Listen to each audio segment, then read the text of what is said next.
Now that we've covered historical trends and analysis of the company's financials and the competition as well as from a valuation perspective, it's time to start building our model. And so in this section, what we're going to do is we're going to create the model and forecast the future. And then in the next section, what we're going to do is we're going to value the company using 3 different methodologies: discounted cash flow, price to earnings, and price to revenue. I'll explain everything from scratch. Now, one thing I have to say as a caveat is that when you get financial information from AI products like ChatGPT, please double check the sources. Always, always, always. I know I'm a broken record player saying that, but I found so many mistakes. Also, please make your own assumptions. Don't assume what I'm about to do is an indication to buy or sell a certain stock. So always do your own research. So before we jump in and I explain to you exactly how to populate your model, let's go through the spreadsheet in more detail, which is attached to this lecture. So let me go over here, and there are 7 different tabs. The first tab is instructions and modeling best practices based on my many years of experience having worked at Goldman Sachs and various hedge funds and venture capital too. Then what we'll do in step 2 is we'll create the revenue forecast, which feeds into the income statement. And I'll go through all this step by step as well. Then we'll create the balance sheet, and then the cash flow statement is created for you automatically if you have an income statement. If you have here an income statement and a balance sheet, the cash flow statement is created for you automatically. Now, please note that you can't just use one template for all companies. And so this is just a guide for you to start with. And the reason I say that is because every company's financial statements are a little bit different. Some have 2 revenue line items, some have 1, some have more than 2. The same thing on the balance sheet. Some companies list certain items, some don't. So you can even combine items if you want to, and I'll explain how as we go through this process together. Also, when it comes to the cash flow statement, although I mentioned that if you have an income statement and you have the balance sheet cash flow statements made for you automatically, you still have to go through it to make sure it's correct. Because again, every company has a different way of creating their financial statements. So this is for educational purposes. Then after we do that, the cash flow statement, then we're going to value the company in the next section using 3 valuation methodologies. One is discounted cash flow, which I'll explain from scratch. The other ones are price to earnings and price to revenue. And then we'll get a blended average of the target price based on your estimates for all 3 valuation methodologies and based on your financial statements that you create to get a target price based on all 3 valuation methodologies.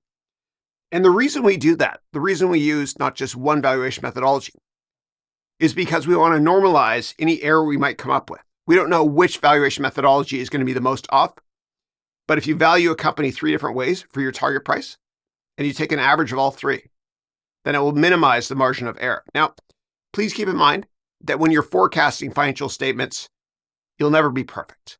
Nobody can forecast the future. Otherwise, people would be literally trillionaires. So you have to be really comfortable with uncertainty. Remember, accounting is more of a science. It's backwards looking at the financial statements. And finance is more of an art. You're looking forward, and you've got to be comfortable with uncertainty. And that's why companies, if they give revenue and earnings guidance, they don't just tell you a number. They give you a range. Our revenue is going to be between this and this, and our EPS will be between this and this, because they don't even know. All right.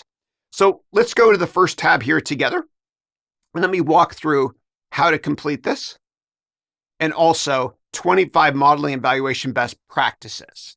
And let me close this up here so I can get a little bit more real estate. I'll maximize this too. There we go. All right. So there's 3 simple instructions to completing this spreadsheet. Number 1 is right here. All you have to do in steps 2 through 7 right here is change the blue shaded fonts. And it's an investment banking protocol that people use. Blue means hard-coded. Let me show you what that means. So on the revenue tab here, what you'll do is you'll enter the revenue line item here. So for Apple, it's products, and they have 2 revenue line items for Apple. They got products and services. they're blue. Then what you'll do is you'll enter in the information here, and I'm going to show you how to get it from ChatGPT, Bard, etc. There's so many different ways to get this information in your model.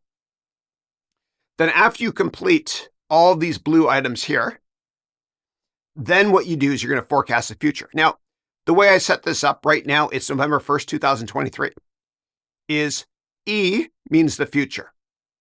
So E means it's a forecast, an estimate. So what you can do is enter in the year you're going to forecast. So if you're taking this, and I try to future-proof all my courses, in 2028, what you do is you enter right here in this blue slot here, 2028.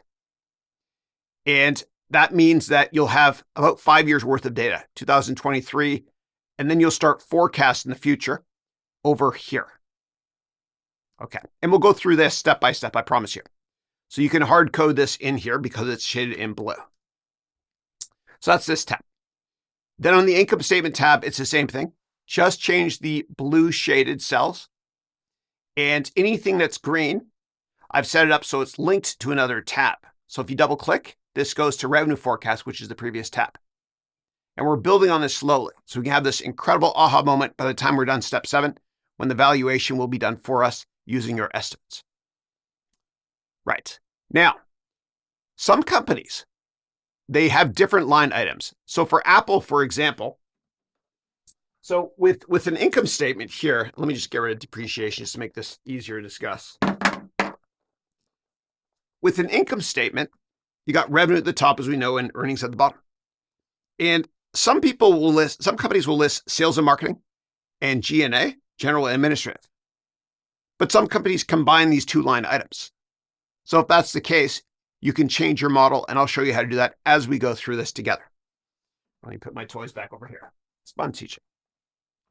So everything you enter here will filter through. Just change the blue numbers here, please. And whenever you see a little note here, you can always mouse over to read more details on this. And then what you're going to do is then you're going to forecast the future. And you're going to do it by looking at trends. And of course, I'll do all this with you. Now, one thing I want to mention is that when you enter in numbers here, these little spark lines will update, and the annual ones as well. And I'll explain that in more detail as we go through this together. After the income statement, the balance sheet will enter in the items here, just the blue shaded ones. And again, if your balance sheet looks different from this, then you can add items or remove items, etc. Then the cash flow statement is created for you. You can mouse over all of these to understand more about the cash flow statement. And again, I'll go through that with you in a lot of detail as we complete this. Then we have valuation here, where you only enter in a couple of blue cells, which I'll explain in a lot of detail, which will help you to value the company and create a sensitivity analysis based on different growth rates and different weighted average cost of capital rates, which I'll explain soon. And then other valuations here, all you have to do is enter in right here the stock price and a couple items here that I will explain in more details later. Let's keep going through this. So next up, you read these items down here. And then I also mentioned if you make a mistake, just re-download the document again from the course. So let's now go and talk about the 25 modeling and valuation best practices. Here's some caveats here. Every company is different, which I mentioned before, and every single sector has a different revenue driver. So for Apple, a driver might be the introduction of a new product. It's product cycle based, like an iPhone. For a biotech company, which are very risky to invest in, a driver could be FDA approval or government approval for a certain drug of theirs, or what stage that drug is in when it comes to clinical trials. The retail sector, it might be more so tied to consumer sentiment and same-store sales growth. And for the hotel sector, it's based on something called RevPAR, revenue per available room. Now, when it comes to retail companies, it's important to mention this. The driver is same-store sales, because you want to give credit to each individual store that is growing revenue for each store each year. I don't want to give a company credit for opening tons of stores because they might take on a lot of debt for that. All I care about is the organic year-over-year growth for each store, same-store sales. So for example, McDonald's, ticker MCD. Revenue growth slowed a lot for McDonald's years ago, and investors were worried. They were like, same-store sales is growing. It's not growing very much year over year. Each store is still making the same amount each year. So what McDonald's did to accelerate same-store sales growth was they introduced coffee, which is a high-margin product. Then what they did was a year or two later, growth slowed again. And so they decided that they'll be open 24 hours a day in certain markets. Then they decided, hey, let's get more traffic in the store by putting in POS or point of sale terminals, those electronic terminals, touchscreen. Then they decided, well, how do we get people out of the store? Well, let's design the plastic seats, this is true, that people sit on in such a way that it's uncomfortable after 20 minutes, etc. So you get the idea. So you always look at organic growth. When it comes to hotels with RevPAR, companies like Marriott, ticker MAR, and Hilton, you look at revenue per available room. How do you grow organically each room's revenue year over year? Well, you offer more services like movies, you can rent on your television, internet access, etc. So the bottom line is you always want to look at organic growth. And every sector has a different driver. Okay, let's go through the 25 modeling and valuation best practices now. Number 1, modeling is so much easier than you think, and it's so much fun. I love it. All you have to do is remember this. Most items are simply a percent of revenue. So what that means is this.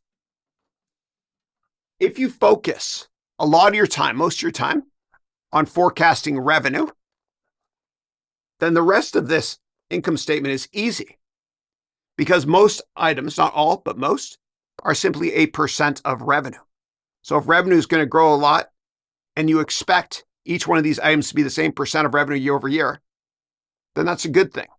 Because that means if revenue grows, that's a good thing because it's easier for us to create the financial model. We'll look at a lot of historical patterns together. Of course, that doesn't make sense for interests or taxes, but for these ones here, it certainly does.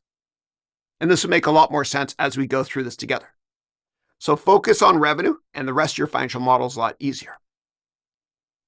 Now, if we take a step back, people overcomplicate the whole modeling process.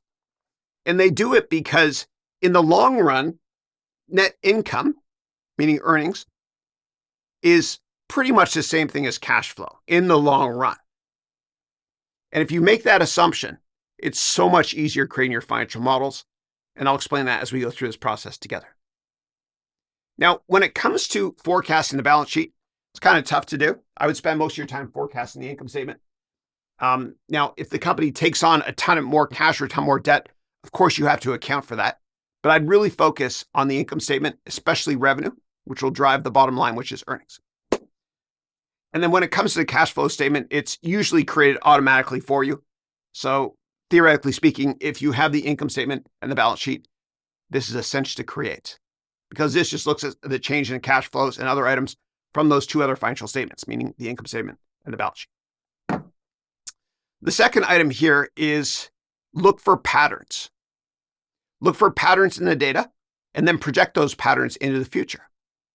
So if revenue, and this is a ridiculous example, but I got to go there. I'll use this camera angle here. And I edit all of my own videos myself. It's fun. I'm a nerd. So if revenue growth is going like this every year, what do you think the next data point is going to be for next year?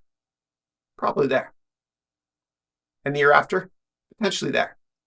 But if you notice that revenue growth is decelerating, and we're currently in the present, now we're modeling the future. Where's it going to be in the future? Probably lower. So an object in motion stays in motion.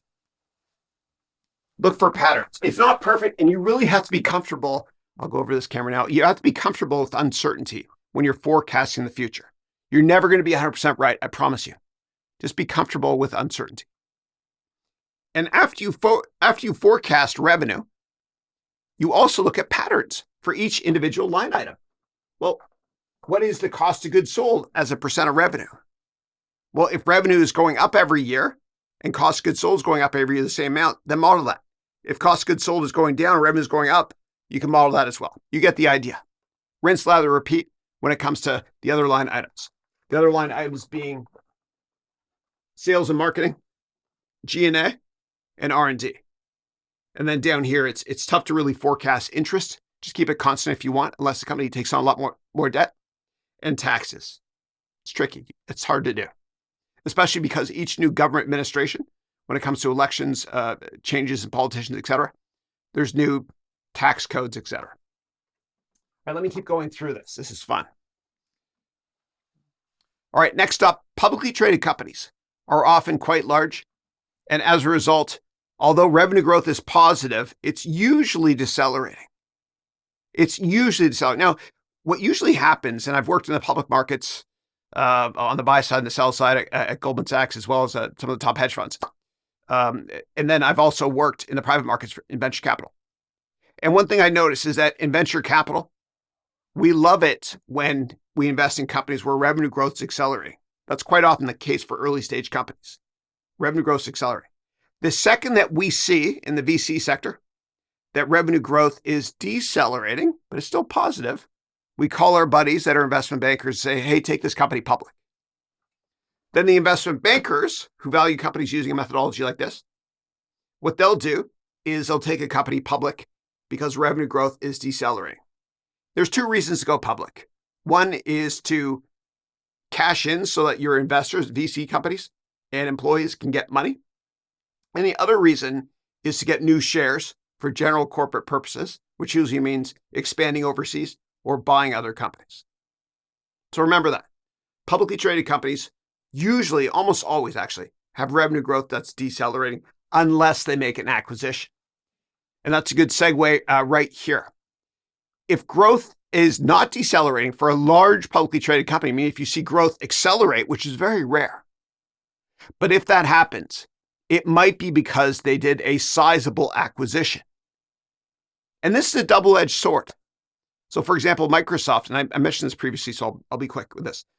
Microsoft purchased LinkedIn. And that was in 2016. Investors loved it because it made revenue go up. But the next year, Microsoft had to buy another company. Otherwise, revenue growth would slow a lot. And that's something that Oracle does. Safra Catz was the CFO there. She's a financial engineer. She's brilliant.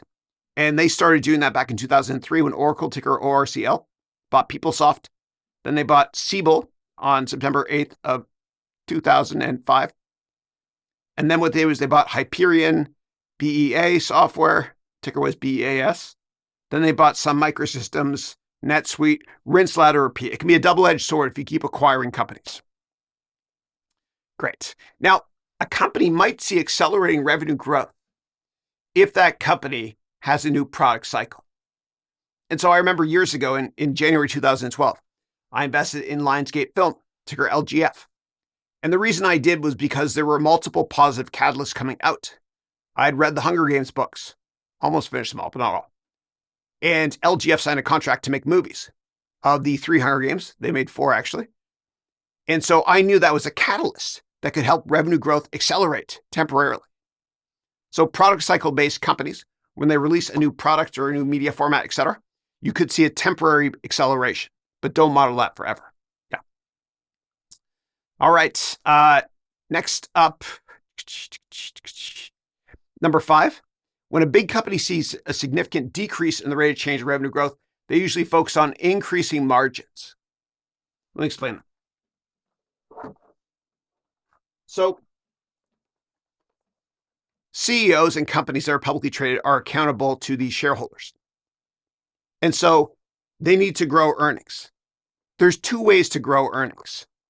One way is to grow revenue. The other way is to cut expenses, or both. So if a company can't grow revenue very much anymore, they focus on cutting expenses so that it drops to the bottom line, meaning so that net income goes up, meaning earnings per share. And there's 2 classes of investors. This is important. One is growth investors, meaning people that like to buy stuff that's expensive but growing fast. And then there's value investors like Warren Buffett that like to buy stuff that's relatively cheap relative to the growth rate and is safe or usually has a good dividend yield, et cetera. You're either a growth investor or a value investor. There's nothing in between. And I mentioned that, and I know some people are thinking, wait a second, Chris, if you're in the middle, it's called GARP, growth at a reasonable price. Yeah, but for the most part, you're either a growth investor or a value investor. And I mention that because it's very dangerous to invest in a company that's stuck in the middle. Now, every growth company eventually can't grow anymore. It's hard for them. So they make acquisitions, and then growth investors get upset. They're like, hey, man, you're not growing anymore. I don't want to own you. And then value investors are like, well, I want to buy you, but you're not cheap enough yet. And so that company is stuck in purgatory, no man's land. And that transition can often take a decade. Never buy a company that's stuck in the middle. Now, what can accelerate the transition from growth to value is if an activist investor like Carl Icahn gets involved to unlock shareholder value. And that's what he did with eBay. So Carl Icahn realized that there was a problem with eBay, which owned PayPal before. And the problem was this: growth investors loved part of eBay because they love PayPal and online payments. But value investors were like, well, it's kind of a growth market. It's not for me. But value investors loved the sleepy auction business of eBay because, during recessions, people buy and sell used stuff more often. So investors were confused. And so nobody wanted to buy the stock because it was stuck in the middle. And so what Carl Icahn did was he accumulated a huge stake. He's an activist hedge fund investor. He accumulated a huge stake in the company, and that gave him the opportunity to make changes or suggest changes. Like John Donahoe, really good guy. He was the CEO, big, tall guy. I met with him a bunch of times when I owned eBay. He was no longer there after Carl Icahn bought into the eBay. I think he bought 30% of the company, Carl Icahn. So what Carl Icahn did was to unlock shareholder value. He split the company in two: PayPal and the eBay marketplace auction business. Value investors love this. Growth investors love this. And both went up a lot and was worth more than when they were together. So just be careful investing in companies that are stuck between growth and value. Okie dokie. And when people talk about leverage in the model, like I mentioned before, there's two ways to grow earnings. One way is grow revenue. The other way is cut expenses. And when you look at margins, and we talked about this earlier, gross margins, operating margins, and net profit margins, you could see I have to use a hockey stick. I'm Canadian. I have to do this, man. So you could see massive margin acceleration if certain levers are pulled. What are those levers? Well, those levers are usually, aside from revenue, three of the levers are right here usually. You cut sales and marketing as a percent of revenue. You cut G&A as a percent of revenue, and you cut R&D as a percent of revenue. Yes, you're sacrificing future growth. But what happens is certain investors love that because you get a hockey stick acceleration in margins, operating margins, which are also called EBITDA margins. All right. I've done my duty as a Canadian to use the hockey stick. I feel good now. All right. Next up, we have got here, use your own common sense to build a model yourself before speaking with the company about your estimates they can sell. That's an important point. So one of the hardest things is when you're new in the industry, when I worked on a lot of IPOs, and I was at Goldman, for example, and when I was at Citadel, big hedge fund, one of the biggest issues is you have to realize that CEOs become CEOs because they can sell. They can sell themselves to get promoted over and over and over again throughout the ranks until they're at the top of the food chain. And they can also sell themselves to customers and investors. So be very careful if you have the opportunity to interview a CEO or a CFO. Do it after you've created your model. Otherwise, they will make you really, really bullish, positive on the company without being intellectually honest and doing your research first. So just be careful with that. Next up, if a company has a lot of cash on their balance sheet, of course, they can do two things. They can either make acquisitions or they can buy back shares. And usually when companies buy back shares, that's a really positive thing. Because what happens is when earnings per share is calculated, let me get to the bottom line here. Earnings per share is net income divided by the number of shares. And so if the number of shares in the denominator gets smaller, then of course earnings per share will go up, which helps the PE multiple go down. So again, companies can do one of two things. They can buy companies, or what they can do is buy back shares. Of course, they can do other things too.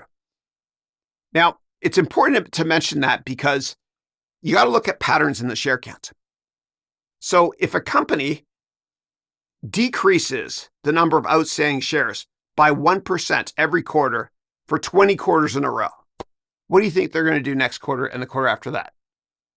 That's right. An object in motion stays in motion. They'll cut by 1%, they'll buy back another 1%, another 1%, et cetera. Always look at trends in the data. Next up, forecasting taxes is really, really hard. As I mentioned earlier, there's new government administrations every couple of years or so. The tax code changes. It's just too hard. So don't forecast based on what you think the new administration, being right-wing or left-wing, is going to have for taxes, meaning lower taxes, higher taxes. Just stick with what you have in the past couple of years and use that trend going forward. Or you can go to the 10K, meaning the annual report, or the 10Q and get more details on the tax rate. It's really tough. Now, sometimes companies, so if a company loses money for many years in a row, what they can do is they don't have to pay taxes for a while. And that's called a net operating loss. And they can carry forward their losses. Kind of like if you invest in the stock market and you lose a lot of money, then next year, you're not going to pay as much taxes if you make money. It's kind of like that. And you can always ask investor relations for guidance, for help. The IR function exists at companies to help you, the investor. I don't care if you're a big investor or a small investor, their job is to serve and help you understand the company better. So after you do all your research, if you have questions, call the company. Get them on the phone. Don't leave voicemails. Get it until they pick up their investor relations line. And some companies will outsource investor relations as well to companies like the Blue Shirt Group, for example.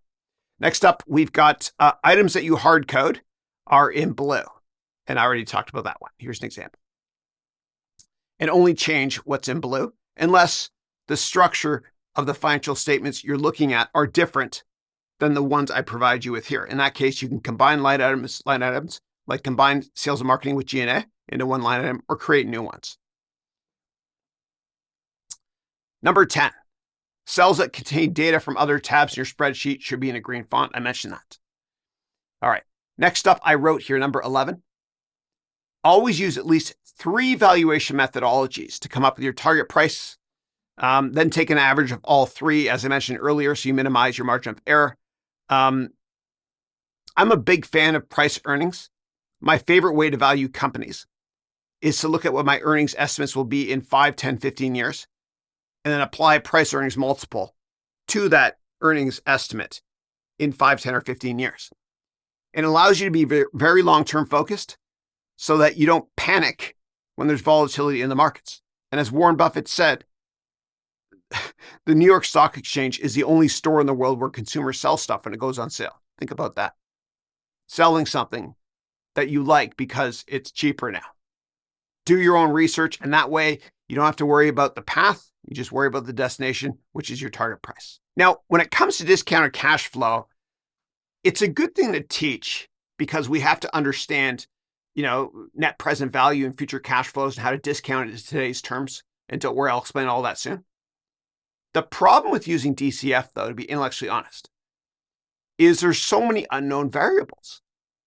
And so if I told you x plus 1 is 3, what is x? It's 2. If I told you x plus 1 plus w plus red brick plus dumb teacher is 3, what is x? No idea. Garbage in, garbage out.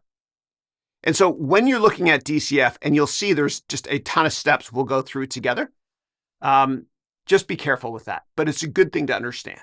Yeah, especially when it comes to net present value, especially if you're going to buy a house one day. House, that's how we say it in Canada.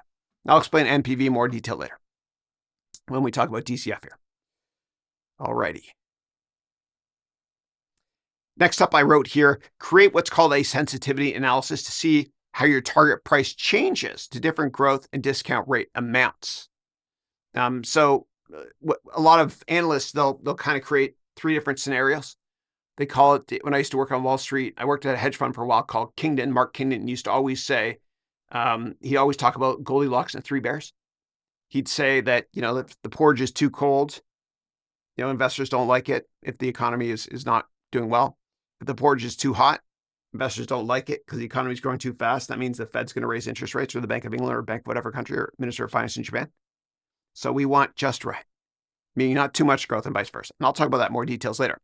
But if we go over here, and we'll come back here a second. If we go over here to DCF valuation, once you complete this model, what will happen in here, and these ideally should be shaded green, but what happens in here is everything is going to be updated. Do not get intimidated by these formulas because I'm going to run through everything from scratch in a lot more detail later. And I've color-coded stuff as well and tagged items. But here, in this analysis here, if the interest rate for a company, and every company has a different interest rate called the weighted average cost of capital, which I'll explain later. If the interest rate changes and the long-term growth estimates change for a company, then your target price is going to change as well. And this is the Goldilocks thing I mentioned, but I'll explain that in more details later. We have a lot more to cover before we get there. All right, let's go down here to see where we were. Okay. Number 13, create bearish, neutral, and bullish scenarios if you're not sure what the economic environment is going to be like. So for example, over here in this tab here, step 7, what I've done is I've created different scenarios that will calculate different target prices for you. The just right, the bearish, like bear, not good. Like think of the way you remember bear versus bull is, remember The Remnant, that awful opening scene with Leonardo DiCaprio, finally got his Oscar. Just think of, oh my God, that's so scary. That's a bear market. Yeah, bull market, you run with the bulls in Pompano or wherever that is. So you can create 3 different scenarios. And again, I will bring this up in more detail when we talk about valuation here. Let's go back here. Next up, here's step 14 is if you work in teams, and quite often you do when you work in investment banking, please add many comments with your initials. And do it regardless of whether you're a solo analyst or not. And the reason I say that is because when you create your financial models and you're listening to earnings calls and you're doing your due diligence and reading the Qs and the K, et cetera, and the AKs, there's so many things to keep track of. And the only way to model the future is to understand every percent change, if there's color on that or commentary on that from the company. And so what you'll do is you'll right click, new note, you'll put your name or your initials, the date, and then whatever the assumption is and where you got it from. So for example, companies report earnings usually 4 times per year, quarterly. And companies usually what they do is they issue a press release or an 8K saying, here's our earnings. Then they hold an earnings conference call that anybody can listen to. Listen to those calls, please. The first half hour of the call, it's the CEO and CFO and IR saying we had another great quarter. Then the last 20 minutes or half hour or so of that call are the financial analysts from firms like Goldman Sachs, et cetera, asking questions. Based on the questions that they ask, I want you to write down notes. So let's say that Joanne Smith, just made that name up, works at Goldman Sachs. And there's an earnings call, and she asks, what is your long-term operating profit margin forecast? Well, what you would do is you would go here and you'd enter in what the long-term operating profit forecast is. Operating profit and EBITDA is the same thing. And you'd say where you got that information from, Q4 earnings call on whatever date, and who answered that question, the CFO, for example.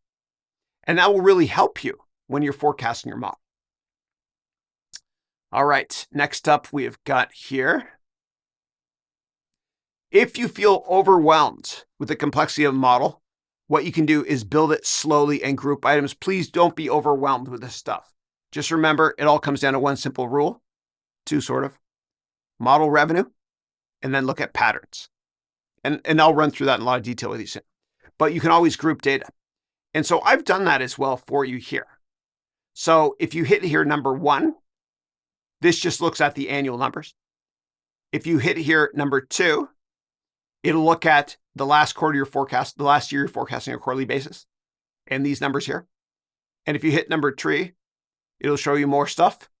I think I hid the quarterly numbers here. And if you hit number 4 or click up here, you'll see all the detail. And the way Excel works is Excel prints what it can see.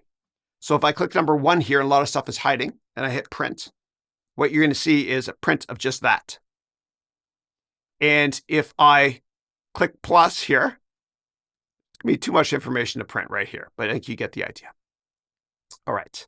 And I also do that here with the rows, grouping for you. So some companies only have one revenue line item, not two. In that case, hide the second one. Out of sight is out of mind. But I tried to make this as flexible as possible for you so you can customize and work with this and learn using this tool. It's not perfect, but I think it's helpful. The same thing here. I also made it so you can hide certain items like the quarterly change, et cetera, or little spark charts here, et cetera. I don't think I did it in the cash flow statement. DCF, I did it here as well. Yeah. And as we go through this, you're going to find there's many ways to get access to the information. Step B for DCF, for example, go down here. You get the idea. And I'm going to teach you how to copy and paste a special into your research documents. I say paste a special because I had a Spanish girlfriend. She broke up with me, and I said, why? And she said, because I want some space. Yeah, so we paste a special. All right. Next up, modeling can often be as much of a science as an art, except the fact that your estimates will never be 100% right. Just accept that. And as I mentioned earlier, management teams, they don't even know. That's why they offer guidance and a range. Next up, where do you get the information for the document to fill out the model? Well, yes, you can use ChatGPT, Bard, Bing Chat, Claude, etc. But really double check the data, please. And I really want you to get comfortable listening to earnings calls. And at first, some of it is going to be a little bit confusing to you. Hopefully not after you watch this course. But you can always ask ChatGPT, for example, to explain something to you. Yeah. And so the 10Q, that's the quarterly report that the companies put out if they're listed in the US. And if you're in another country, you can type into Google or whatever, what is the SEC.gov equivalent in country X? So in Canada, it's CEDAR, that sort of thing. But most major markets and major economies, they force companies to disclose quarterly results as well as annual reports. And that's a good thing for investors. More disclosure is better. And if you can't get an investment offering memorandum or financial documents on anything you're looking at investing in, whether it's public or private, don't invest. Yeah. And so the role of investor relations is to educate and help us, the investors. And so what they do is on sec.gov, and I'll show you examples later. What they do is they help out, as well as lots of other finance people at the company, to create quarterly reports and annual reports. Annual reports is 10K. And 8K means an important press release, like an earnings press release. And the S1 is probably one of the most important documents you'll ever read. The S1 is like a 10K or an annual report on steroids. And the S1 is actually the IPO document for a company. And if it's a really old company, you might not be able to get access to this. But this here is the S1 for Facebook, ticker Meta. And so I invested in this company. It was private when I worked in VC in my company. I also invested in the IPO. And I got this document in 2012. You can always go to sec.gov and do a search on Meta's S1 document. Read these things cover to cover. All the risks. One of the things about the United States, for example, there's tons of lawyers. It drives me crazy sometimes. But it's a good thing for investors because all the risks are disclosed in here. Otherwise, it could be open to lawsuits. Any material risk. All right, no more legal talk. Next up, creating a model takes time. So when I think I'm done with the model, what I do is I usually sleep on it. And the next morning, I wake up and I do one last final review of the model. Next up, number 19. Understand who your customer is when you're creating your financial model. If it's a hedge fund and you work at a hedge fund, then your portfolio, if you're an analyst, your portfolio manager that you report to probably doesn't care about DCF. If it's a value-based portfolio manager, say you're working for Berkshire Hathaway, you're working for Munger and Buffett, then they probably care a lot more about this. If you work in corporate finance, you probably care about all valuation methodologies because you're trying to assess, should we buy this company? And if you're a retail investor, I would focus, this is just my bias, caveat emptor, to each their own, chacun son goût, as they say in French. You decide how you want to value things. I personally like PE the best because there are the fewest number of unknown variables. Next up, number 20. This one's big.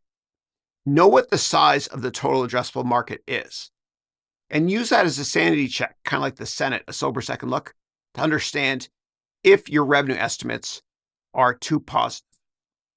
I'll create a hypothetical example. Let's say that you love this company and you're forecasting revenue growth and you're forecasting $10 billion in revenue by year 10 or year 3, whatever. Look at the size of the total addressable market. If the size of the total addressable market is only $2 billion, your numbers are way off. And it's so easy to get excited and carried away when you do these things as well. And that will kind of keep you in check. Yeah. And I never like to invest in any company, any startup or publicly traded company that doesn't have a massive TAM. In fact, when I used to work at venture capital, I once partnered with a firm called Kleiner Perkins. And when they did the due diligence on the company that we both invested in, they, in their management committee meetings, according to my friend who's also on the board of a company, he was on the board above a company that they invested in, he said they usually don't invest in startups where the TAM, total addressable market, isn't at least $20 billion. And the reason is because in the highly unlikely event that that company does well, maybe they'll get 5% share, which is huge, of a market. And that means $1 billion in revenue. And most venture capital investments go to zero. All right. Next up, I wrote here, percent items should be italicized. And you'll notice I did that here as well. Italicize for percent of revenue and year over year and quarter over quarter changes. You can always double click to learn more about each one of these. And I wrote here also, spend a lot of time prettying up your model. Make it look professional and intuitive. Attention to detail is important. And quite often when you create these things or any documentation, any company you work at, there's a saying that the medium is more important than the message. Of course, the message is important too, because we're trying to make money with these models. Next up, I wrote here, name your rows and columns so that you can use natural language like net income divided by revenue instead of X3 divided by T8. And I did this as well. Remember where I was, number 23. I did that as well right here. I named certain columns and cells. So right here, this here is called capital structure percent equity. This is capital structure percent debt. And that way, what I can do is I can refer to them right up here. You see the color coding here? Blue, cost of debt, red, or blue, capital structure percent debt is this one. Yeah. Is that right? No, that's right. It is right. Okay, cool. You guys get the idea. All right. And you can also name entire rows if you wanted to as well. So you could name this entire row here revenue if you wanted to. Now, in order to see these items, all the items that you create, these named ranges like revenue right here, you see revenue? In order to see this here, what you have to do is you have to make sure you go to the home menu here, then you click on view on your ribbon and make sure that the formula bar is enabled so you can see all the formulas. So let's just say I'm on some random tab. I'm like, where the hell am I? Where's revenue, Chris? Well, I can go down here. It's all sorted alphabetically, revenue, and it'll take me right there. And also the year over year changes as well. You could even refer to that as that divided by revenue instead of picking an individual cell, for example. And the way that you name a cell, I'll do it right here. So let's say that's fruit right here. And I want to name this cell here, fruit. I would go up, this ridiculous example. I would type it up here, fruit, enter. And then wherever I am, if I go up here and type fruit again or select it from the dropdown, fruit, it'll go directly to that cell. And let's say for fruit, I have the number 3. I can always say, well, what is fruit divided by 2? That's 1.5. 3 over 2 is 1.5. Let me Control Z that a few times to get rid of that. Okay, good. Great. This is fun. Next up, I wrote here, feel comfortable using dollar signs. That's how we say it in Canada. It's not dollar, Americans. It's dollar. We feel comfortable using dollar signs as well to lock in cell references. And so this would lock in just rows. This would lock in just columns. And then I wrote here, one of the most important things is you have the same access to information for your models that the pros have. And that's a beautiful thing. They don't have any edge on you because all the information they get by law, you get at the exact same time through press releases and also listening to publicly available webcasts. Have fun with this. When it comes to getting access to information for your model, let's kick it off with revenue analysis. So what we're going to do is we're going to get the historical data for Apple, and we're going to put it into our revenue analysis tab, and that will feed into the income statement. And again, I mentioned before, once you figure out revenue, then the rest of your financial model is really, really easy to forecast. And so with Apple, in this example, they have 2 revenue line items. A lot of companies just have 1. So how do you get the revenue numbers? Well, there's many different ways to get access to this. And because this course is about AI and finance, I'm going to have to use AI to figure it out. But always double check everything, please. Create a spreadsheet.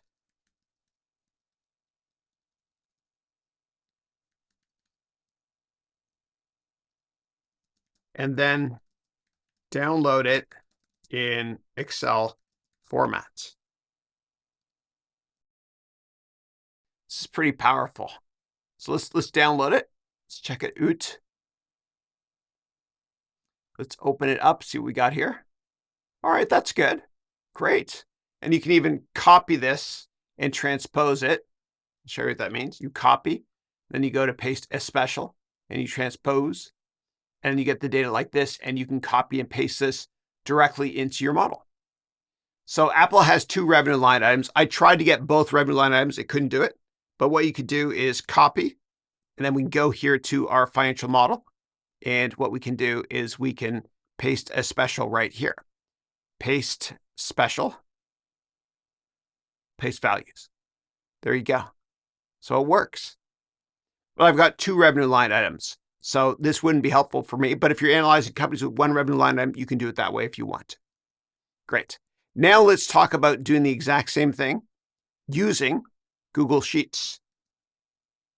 Get detailed income statements, Apple, for past 10 quarters. Spelled quarters wrong, but that's okay. So it looks like it got the data. It's not in a format that's easy to copy and paste, but you can manipulate this if you want to. You could then say, put in table, and then download in Google Sheets. And it's maddening because you can type, and at first I had all the prompts you can copy and paste. I got rid of it. And then the reason I got rid of it is because I asked the same question the same way over and over again and always got different responses. But you could download this here if you want to copy, import, all that stuff. All right, last thing I'm going to try is doing this directly in Edge. Get me quarterly income statement for Apple. When I've tried this before, it didn't get all line items, but maybe by the time you try it in the future, it'll work for you as they're continually refining these things. Revenue, yeah, it stops there for some reason. All right, great. All right, let's talk about other ways to get access to information and put it directly into your revenue numbers or your income statement. So since we're already here on Bing Chat, what I'm going to do is this. We're going to go to sec.gov, and then we're going to go to financial statements for Apple, and then we're going to see if we can take a snapshot using Copilot of the screen or just copy and paste. So let's try that out. Company filings. Let's select Apple here. And we'll just get the most recent quarterly report here. And then what we can do is we'll go down to the financial statements right here. And let's say that we wanted to get this information here. So what we can do is you can click here on Copilot. You have to use the Edge browser. And then you can type this. So let me just highlight this information here. Look at that. Grabs the data right away here. All right. So let me grab all the data here.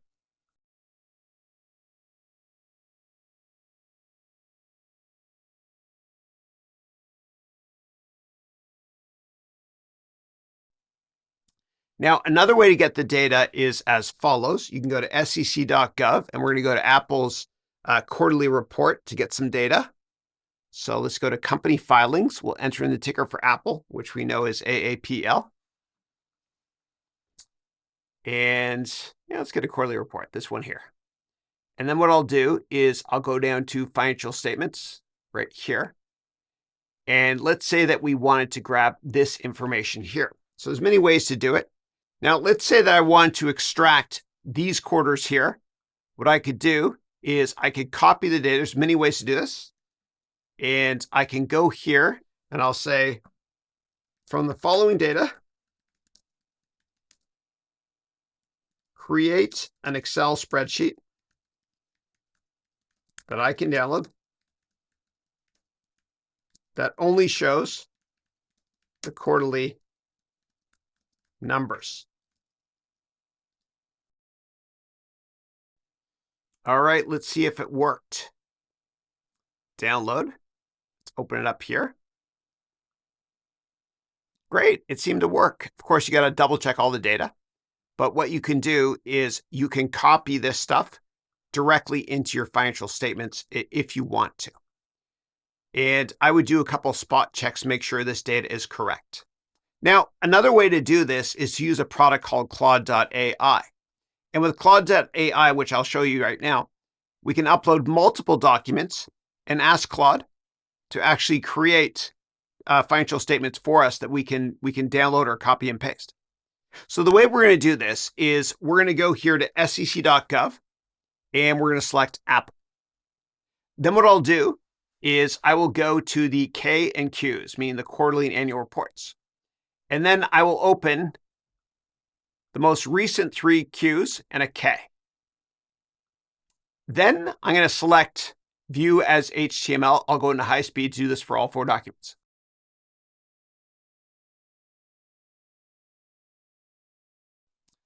Now we print, but we don't really print. We save as PDF. Save as PDF.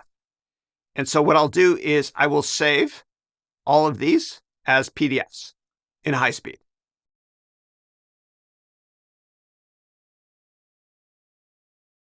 Now let's go to Claude. Now what we can try doing is let's just upload actually 3 of the financial statements. I'm just going to do the Qs for now. And once they're uploaded, I tried doing 4, it didn't let me. But once they're uploaded, what I'll do is I can start asking questions to create the financial statements. So let's try it out.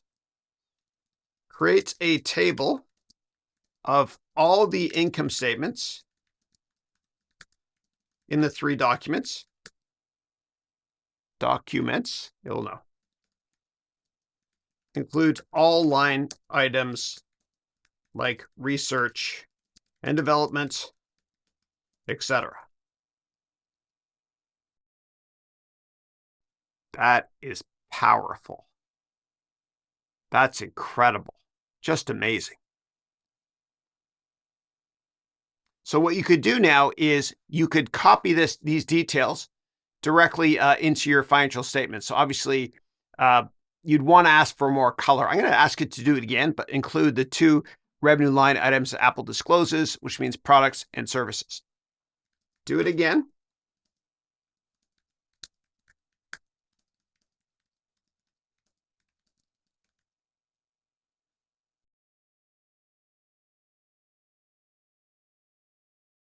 Incredible. Just amazing.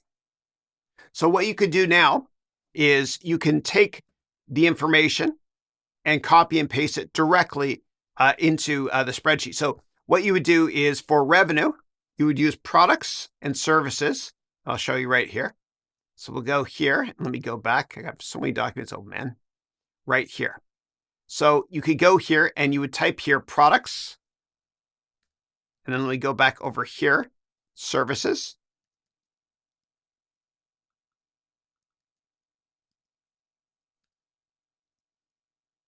and then you would grab this information and copy and paste it in.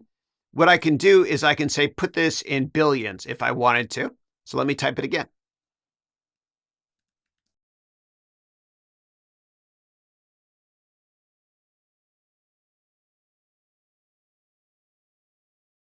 Great. Now we can copy and paste these items. Let's see if I highlight these three here. So this is Q1 to Q3, and this is just for educational purposes. Obviously, you'd probably be a lot faster than I am at populating your model. So let me copy this Q1, 2, 3. And Q4 is going to be reported tomorrow. Their Q4 is September quarter. So now I'll go here.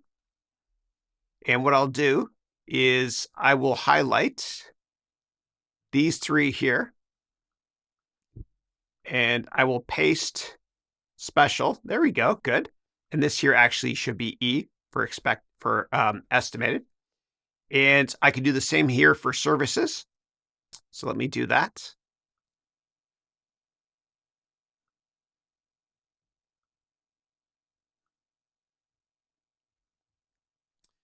Then what you can do is you can upload more documents. I think you can do 4 or 5 at a time and do it for each year if you wanted to. This is really powerful. And I know it seems like a lot of work, but what you could also do is you can ask questions in Claude. You could say, what are the biggest risks that were highlighted by the management team and how's that changed in the 3 documents? You can ask any questions and it'll give you answers very quickly. But before I do that, what I want to do is I'm going to populate as much of this income statement as I can in high speed in these columns here based on the information I have in this document. I'll go into high speed mode.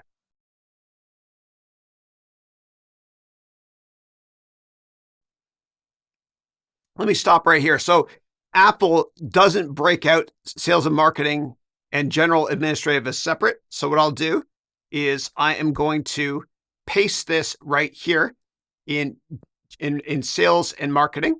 So I'll paste special, and I'm going to change the title here to whatever this title is here. I'll just copy and paste because I'm very lazy. Right here. Whoops. Paste. Good. And then I will ignore what's down here for G&A. I'll just write here, not available. Now I'll continue to go to high speed to complete the rest of this income statement. Great, and we're done. And it adds up with rounding.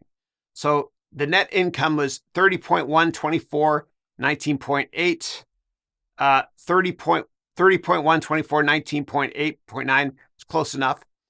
With rounding here, I'm sure there's some rounded numbers here, but it works out. It works out great. I'm excited. Excellent. So what do we still need here? Well, we need the share count. So what I'm going to do is I'm going to say, add the share count to the bottom of the table. Now we got the share count, but remember, I put these numbers here in billions. So I have to take 3 decimal places off. I can ask Claude to calculate it, but I'll just do it myself. So what I'll do is I'll copy these 3 items and I'll move the decimal over in a second. So let me go here. We'll paste special. And then what I'll do is I will change the decimal to here and to here. Good. And then to here. And this should be about a $1.26 or so. So let me add it here. Good. And is that rounded? Yeah, it's good enough. Great. Excellent. So we just created the income statement using Claude. Of course, there's many ways to do this. What I want to show you is how powerful Claude is in terms of asking questions. So watch this.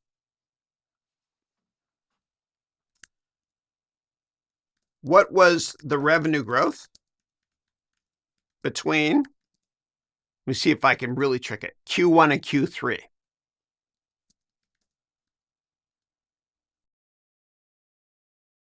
I guess I'd have to rephrase it, Q3 versus Q1.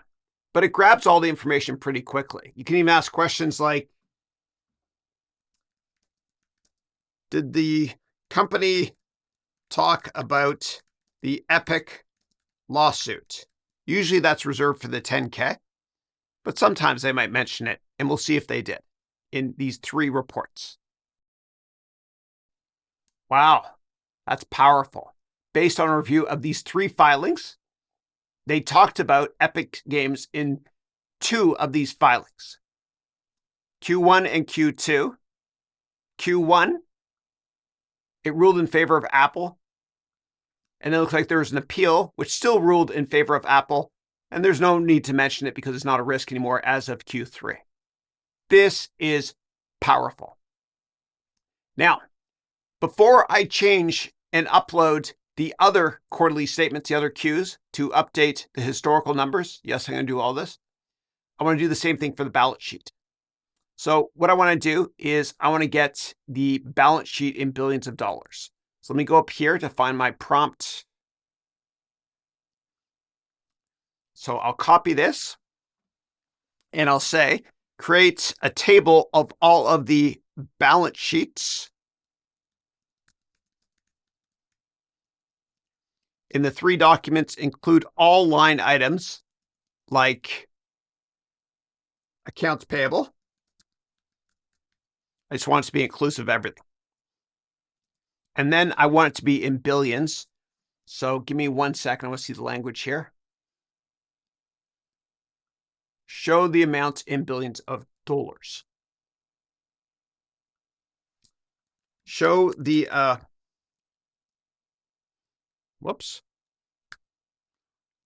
Show the amounts in billions of dollars. Amazing. And we know that that assets has to equals liabilities plus equity. So let's ask my other digital assistant here to help me with that. Alexa, what is 290 plus 56.7? 290 plus 56.7 is 346.7. Excellent. So it works. Great. So now what I'll do is I will go into high-speed mode and I will populate our balance sheet for those 3 quarters. And the way we do that is we go over here to balance sheet and I will populate these 3 quarters right here in high-speed mode. And when I do it, I am going to be making some changes to it because not all the line items are identical to what I have listed here. I'll go into high speed.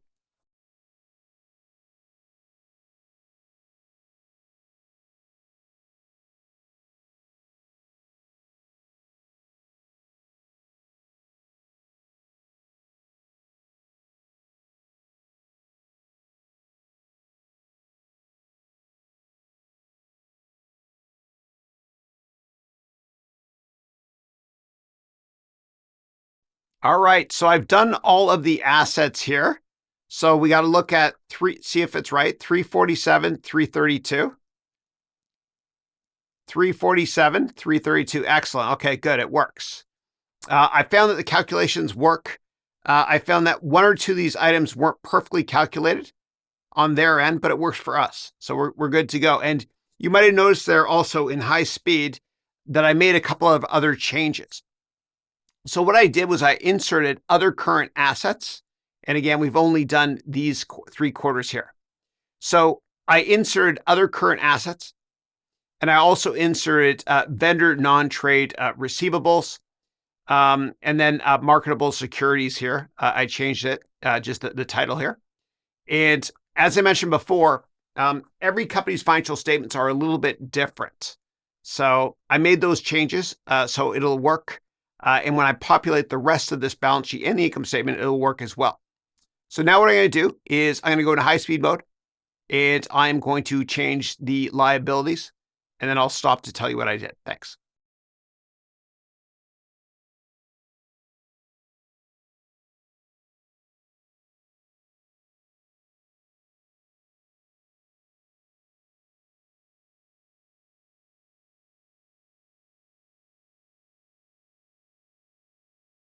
So I'm done now with current liabilities. I had to add 3 more line items because I noticed that Claude was missing a couple of line items. So let me show you what that means. So if we go here to Claude, when I looked at the total current liabilities, I noticed they were missing some numbers. They only had 2 numbers here. So what I had to do was I had to go to the 10Q for all 3 quarters. and adjust for this. So I had to add, and remember I said every single financial statement is a little bit different, but Claude also made a mistake. That's why you got to double check all this stuff. So what I had to do was I had to go to the 3 quarterly statements.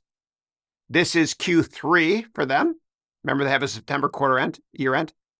This is Q3. And I had to add these 3 line items: deferred revenue, commercial paper, total term debt, 847.2. Remember those 3 numbers, 847.2 for these items. And then here, 847.2. And if we increase the decimals here, I put the entire numbers in. So I had to do that in order to get the total current liabilities, 137, 120, 125, which is right here, 137, 120, 125. So you always have to double check all this information. So now what I'm going to do is I'm going to go into high-speed mode, and I'm going to update long-term liability. Remember, current liabilities are liabilities that are due in less than a year. Long-term liabilities are liabilities due in more than a year.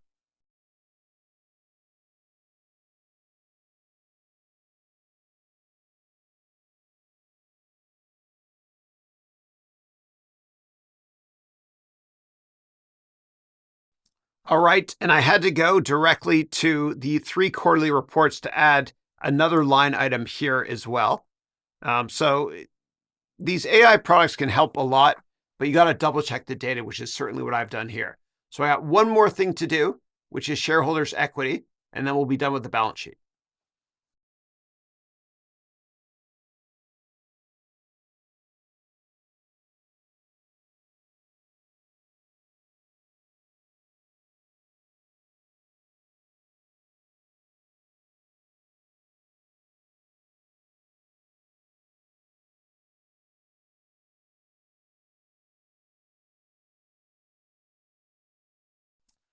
All right, so I also had to go to the balance sheet in all 3 of the 10Qs and add another line item and also type them in here. Now, you'll see here it says it doesn't balance, and this is supposed to be a little warning here.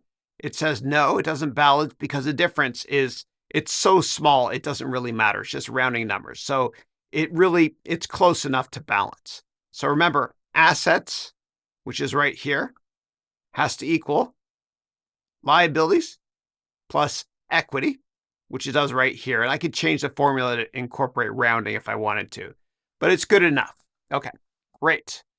So now we've entered in the income statement and we've done the balance sheet as well. And so what I'll do is I will update all of these as well. And it's kind of a manual process sometimes. The income statement, for the most part, worked out well for us. But when it came to the balance sheet, I had to add a bunch of extra items. Whew, it's a lot of work, but it's for educational purposes. Yesterday in my weekly webcast, I interviewed the institutional investor #1 ranked sector lead of a tech team named Brent Thill. And per this excerpt, when I asked him how he uses AI, you'll be surprised with the answer. Now, how do you use AI to do investment research on companies? We don't yet. It's a good question. And I think one of the things we've talked about is we're in a hype cycle right now. We're in the hype cycle of AI. And today, our research department is evaluating how we use AI. Because today, the head of research's fear is that we're going to use AI, and it's been widely talked about, this hallucination problem, which is the AI engine will come back and say, if you ask a question, it brings back an answer and it may not be correct. And so we're worried that, junior analysts, even senior analysts could rely on it. And then a client asks a question and we turn to that. So I think today we're carefully evaluating how we use AI.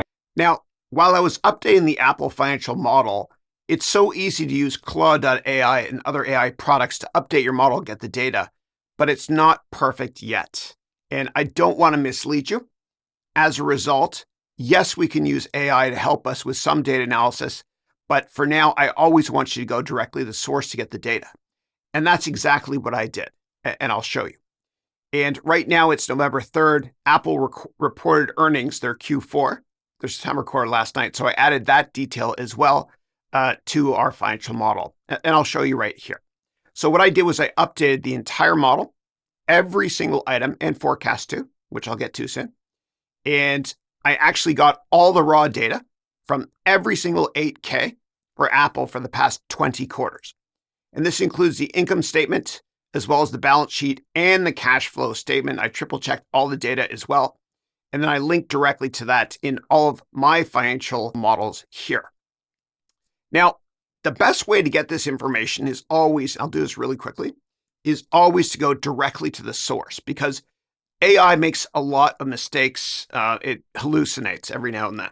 So here I type Apple, and then what I did was I went to every single quarterly report, and I took all that information and I put it directly into our model. It's the best way to do it right now. So let me actually go here to the press release, and let me run through this really quickly.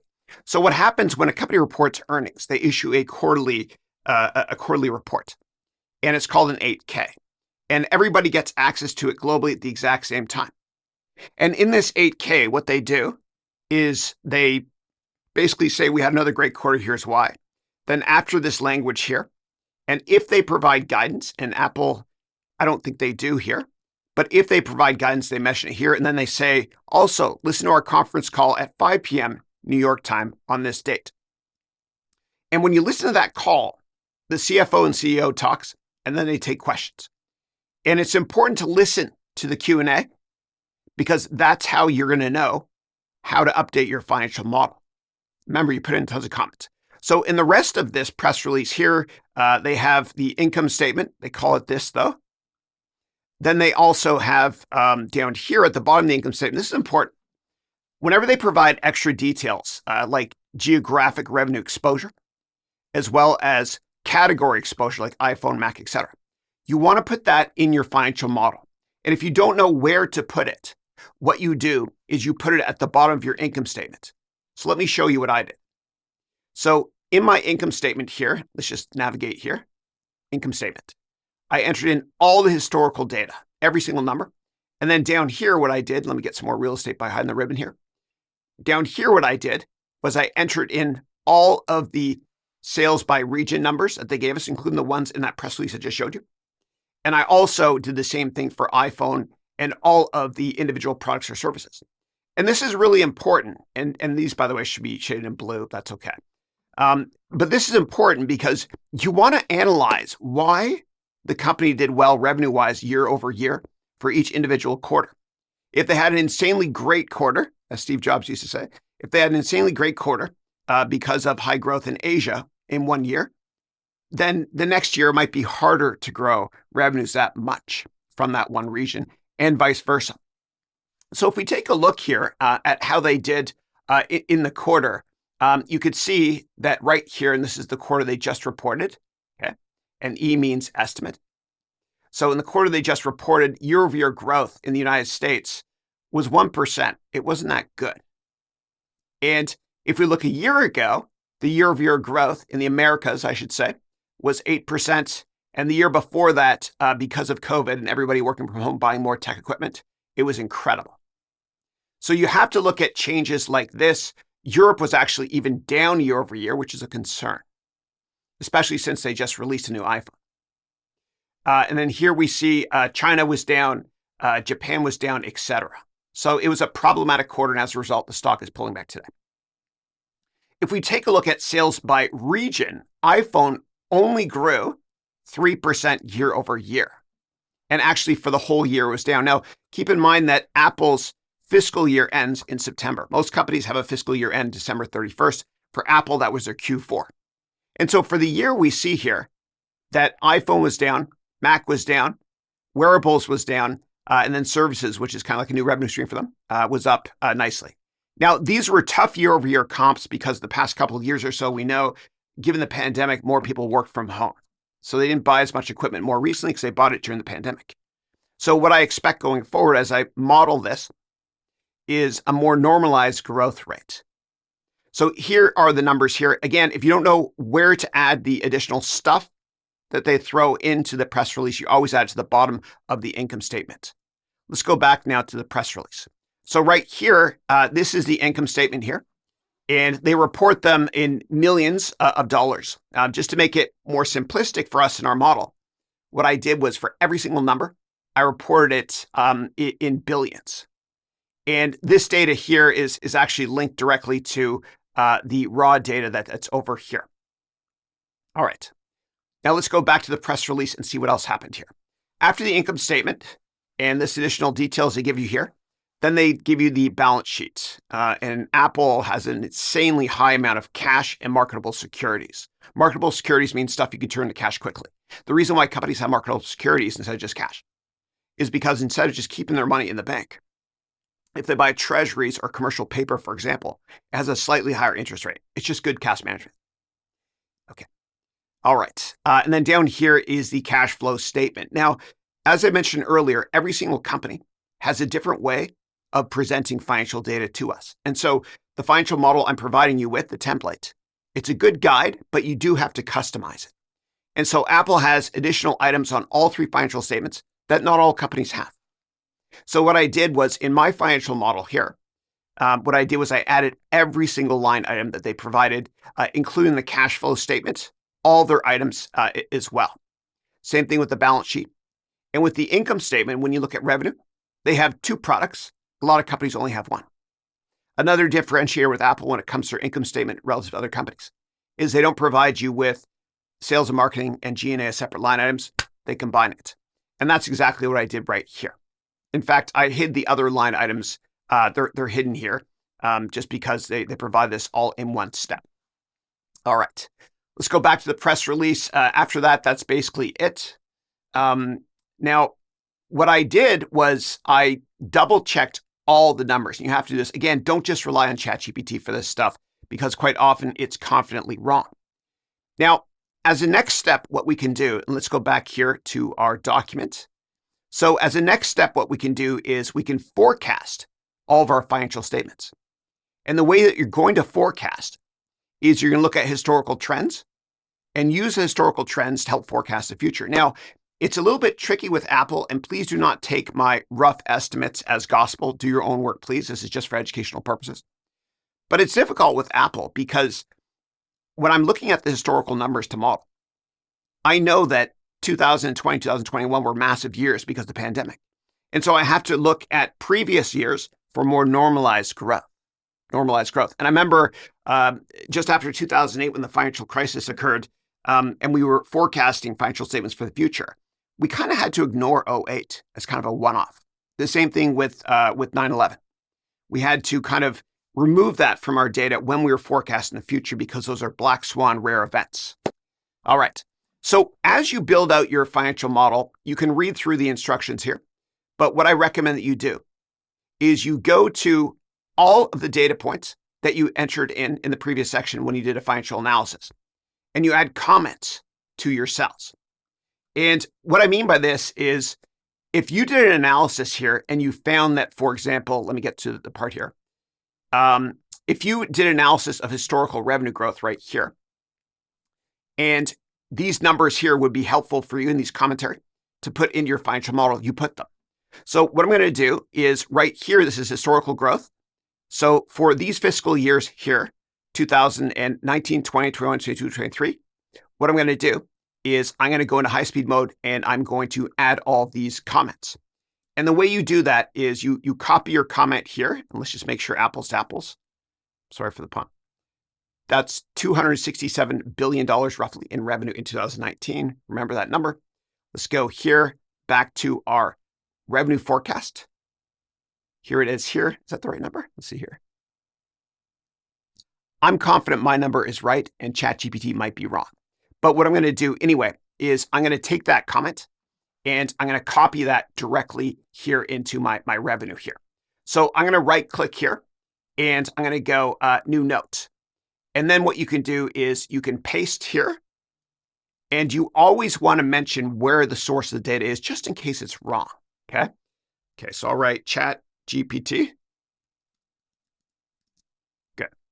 And I'll go into high speed mode, and I'll also add this to all of the other annual revenue numbers so that when I'm forecasting the future, I'll be able to look back and say, why was revenue this year? Why was it higher this year, et cetera. So I'll go into high speed mode and do this.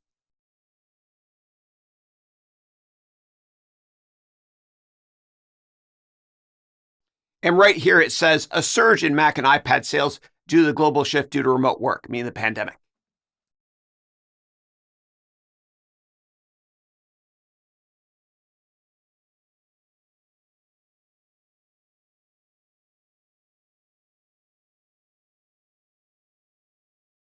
So now that we've added all these comments here, it will help us when we're forecasting our model in the future to understand what happened in a certain region of the world, if we want to document it down here, or with revenue or products, etc.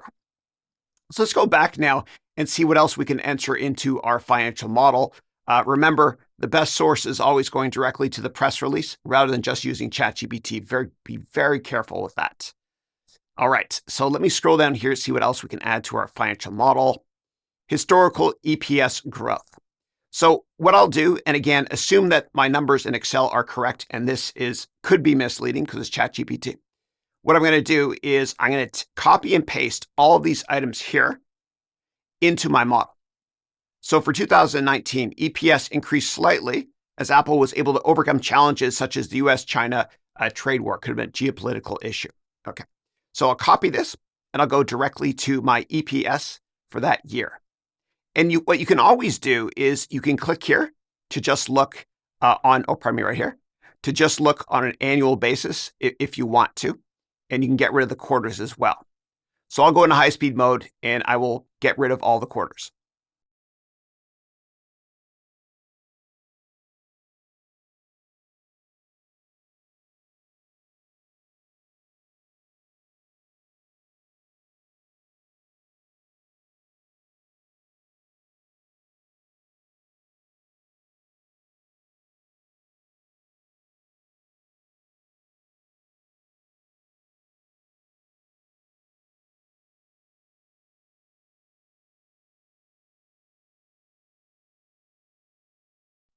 Great, that's done.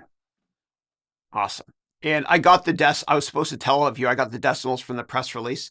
I added much more details to all of this so that I even showed it to 3 or 4 numbers for every single line item. It's a lot of work, but I want to be accurate here. And you'll notice that the numbers are different in this Word document than the actual numbers. You have to be careful. You have to be careful. Qualitatively, it's usually more helpful than quantitatively. Hopefully, by the time you're doing this exercise, ChatGPT and other AI products are more robust. Or what you can do is use Claude.ai and just search press releases and or 10K and 10Qs. Just be careful with this stuff. But I'm not going to edit out all these issues here because it's important for us to understand the hallucinations of ChatGPT, etc. All right. Let's see what else we can add directly to our document that's going to help us with our documentation. So let's go here. So when it comes to historical margins, I have a couple of numbers here. So what I'll do is I'll just enter this number here into fiscal 2020, as that might help me from a gross margin perspective when I'm forecasting future gross margin, meaning revenue minus COGS, cost of goods sold.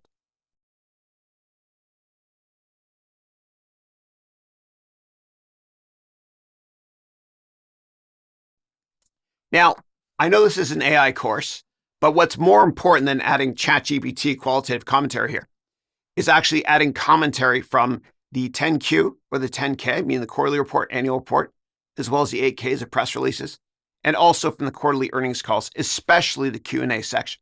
So when I used to work at big hedge funds, I would right-click on every single number whenever management teams talked about them. And what I would do is I would type exactly this. And this helped me a lot with my financial models.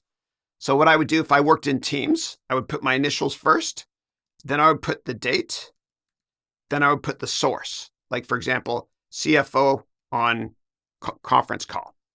And then here, I would unbold and type my notes. So let me just delete this. But I think that's an incredible way to model financial statements. You can run circles around the competition if you spend a lot of time creating these models. And if you spend a lot of time creating these models and really focus on the quarter over quarter and year over year growth for each line item relative to historical patterns, you can run circles around the competition. Yeah. All right. Let's now go back to our Word doc to see what else we can copy and paste in to our document. You can even copy and paste charts if you want. So what I could do if I wanted to is copy this And then down here at the bottom, I can just paste this chart in here if I wanted to. All right, let's move on to see what else we can add to our model. Competition, we don't want to add that stuff to our model. Although you could copy and paste this, put in your model if you want as well. All right, next up, historical operating margins. So this here is EBITDA margins, same thing as operating margins, which means revenue minus cost of goods sold minus operating expenses like sales, marketing, general administrative, and R&D. So what I can do is I can copy the language here, and I can throw this directly into our financial model. Please keep in mind that my financial model numbers are right and ChatGPT is wrong because I went right to the source to get every single number. So what I could do, again, is I could copy this and put this into fiscal year 2019, this into fiscal year 2020 if I wanted to. And the great thing about doing that is it'll help you understand how to forecast margins going forward. So the operating margins, meaning EBITDA margin, same thing, for this fiscal year was this amount here. Actually went down a bit. It was higher the year before, yada, yada. You guys get the idea. And there's different levers, different ways to increase operating margins. What you could do is you either increase revenue or lower expenses as a percent of revenue, or both. And usually when a company transitions from growth to value, what happens is they focus on increasing margins, as I mentioned in the modeling best practices section here. Let's see if there's any other data that we can put in directly to our spreadsheet. You could, if you wanted to, you could take this information and put this directly into our spreadsheet as well. So, and you got to double check this data. So the historical PE ratio is 27 or 28. Again, double check that. But you could actually put that over here when we talk about price to earnings. And I'll talk to you about this in much more detail at this point here in this course, where we're going to value companies on a PE basis based on their earnings growth rate. And I'll explain everything step by step, of course. And it's fun. Let's see what else we can add. You can add price to revenue numbers. So price to revenue is at 7. And that means for every $1 revenue generates, it's worth $7 per share. And you could add that over here. And later on, when I teach you how to value companies based on price to revenue in this lecture here, what I'll do is I'll show you how to value companies based on different price to revenue numbers for different years and then different scenarios as well. Let's see if there's anything else that we can take from our data analysis here and put into our financial model. Let's see here. Seasonality. You could copy and paste some of this in as well, meaning Q4 is usually a better quarter, usually than others. Yeah. And then when it comes to accounting red flags, what you can do is if you find any material issues here with a certain quarter, year, line items, etc., you can copy this and paste it directly into your Excel spreadsheet as a note, as I showed you before. Again, double check everything. So accounts receivable versus revenue growth. For the most recent data, Apple reported that, which shows that accounts receivable, revenue is growing much faster than accounts receivable. We don't have to worry about that. The same thing here when it comes to bookings, meaning deferred revenue, etc. Inventory growth, yada, yada. Earnings restatement history. And if there are earnings restatements in a particular quarter, you want to copy this information after you double checked it. And you want to put it as a comment, meaning you right click and put a note for that individual quarter or quarters historically. And that's probably it. Yeah, and Apple doesn't report non-GAAP, they just report GAAP. RevRec, no material changes. Write-offs, nothing.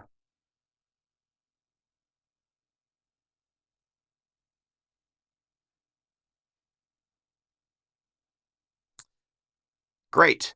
So now we've entered all of our information. Of course, I'd enter many more comments in reality into my financial model.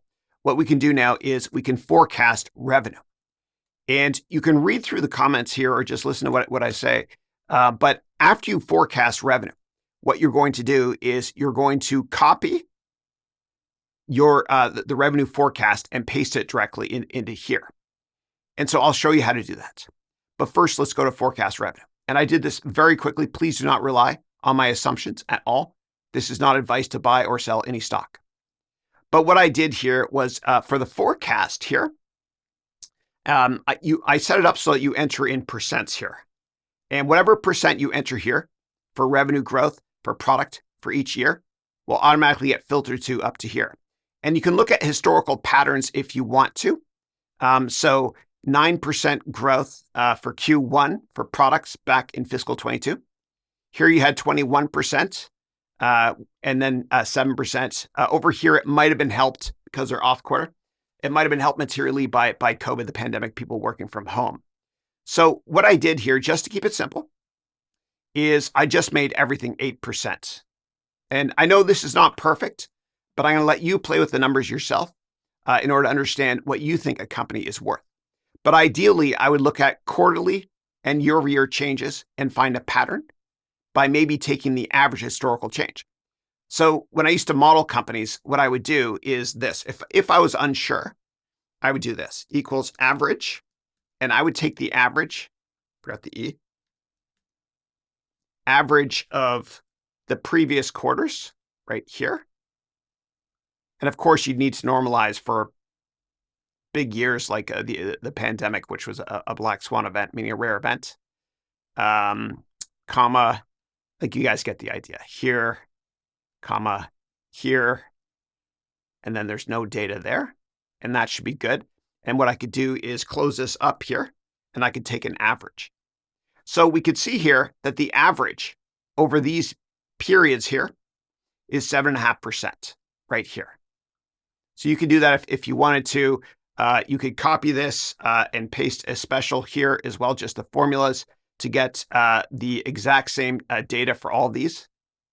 But I'm just going to keep it simple and just leave it at 8%, just for educational purposes.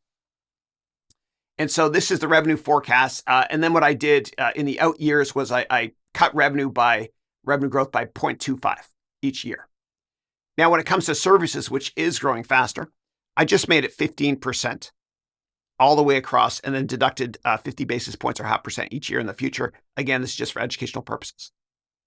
Now, once you've done that, you'll see here that you have these little spark lines.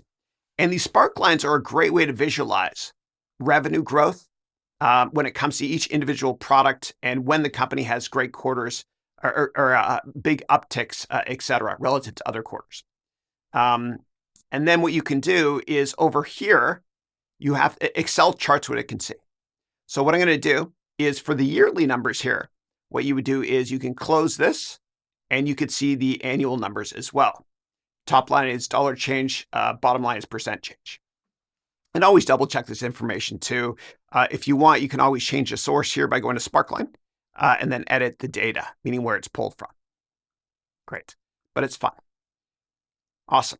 So now what we're supposed to do is we are supposed to insert our revenue numbers here. And the way we can do that is, I think I set it up for you. So you just select revenue data. Here we go. Select revenue data right here. So that's what we'll do. So, and I think I'll open up this quarter here, just the most recent forecasted one. And again, these are very rough estimates for educational purposes only. Thank you. All right. So now what I'll do is up here, I'm going to select revenue data. Now, if you can't see this box here, you go to view and then you turn on formula bar. So I will go here to revenue data right here. And then what I'll do is I'll copy and I'm going to go back here to my financial statement. And I am going to get rid of this and paste in my actual sample, paste this picture. And of course, you could turn it sideways if you wanted to get more space. Or what you could even do is you can just do the annual numbers. So if I did the exact same thing again, and I went here to revenue data, and I copied, and then I pasted a special here, you'd see it's easier to see. Great. And let me delete the sample ones here, but I think you guys get the idea. All right, so next up, what we're going to do is we're going to talk about the income statement analysis and forecasting the income statement. So we know that the top line is revenue. And so this data here will feed directly into our income statement. And remember, whenever you see green items, it means it's from another tab. So for example, this here, what you can do is hit Command open square brackets to jump back. That pulls it from there. You see 89 there? And if we go back to our income statement, 89 right there. So these are pulled from the previous tab, hence the color green. So let's take a look at what we got here. Let's expand everything. Again, all these numbers are actual numbers, correct numbers that I got directly from each press release. So I pulled all this information, blue means hard code, from all the historical numbers, and all these EPS numbers are correct. I've triple checked them. And then what you can do is you can forecast the future. And I got the decimals from the press release. Let me delete that comment. So now what we're going to do is we're going to forecast the future. And so E means estimate. And so as of now, Apple reported last night, we're in 2023. Apple just recorded their fiscal Q4, which is September quarter end. Now what we're going to do is we're going to forecast the future. And there's many ways to do this, similar to what I showed with respect to calculating the quarter over quarter and year over year revenue growth numbers. You can also take an average here as well if you want to. And that's what I did in this hypothetical example. What I did for the cost of goods sold, meaning how much it costs us to make products. So what you can do is just take the average of a couple of the most recent percent of revenue numbers.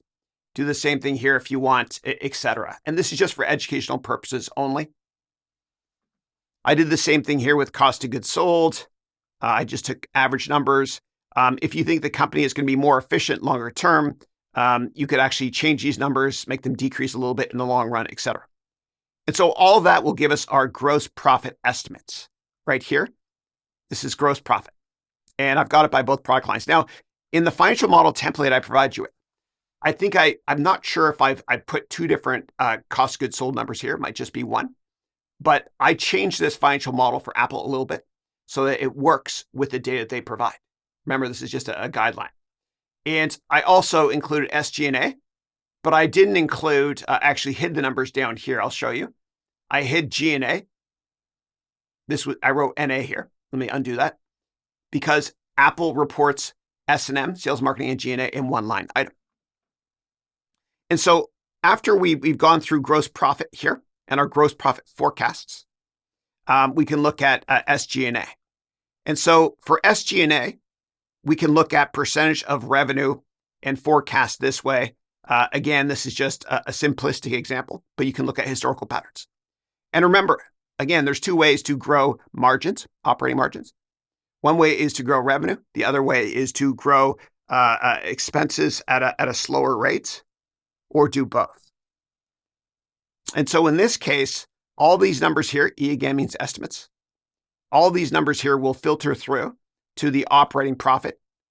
And then when it comes to forecasting other items, it's so hard to forecast interest and taxes. So usually what I do, and this is interest expenses, what I do is I just make it commensurate with previous quarters. Yeah. And the same thing with fiscal years. And then over here, we have taxes. Where did I put taxes? Here's taxes. I had it hidden, sorry.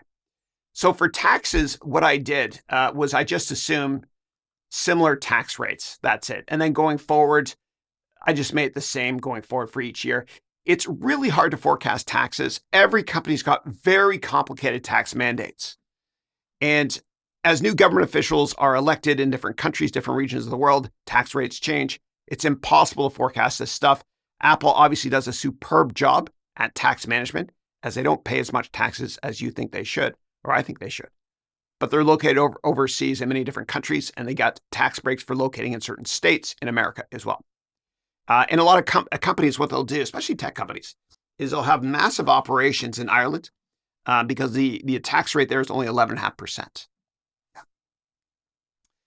Great. So all this stuff filters through and we have our EPS estimates. Now, you'll see here with the shares, what I did was I looked historically, and this is in billions. These are actual numbers back here. These are forecasted over here. With the share count, looks like they buy back shares every now and then, a little bit, I don't know, 100 million shares every now and then. And so I use a commensurate pattern going forward that they would be buying back shares.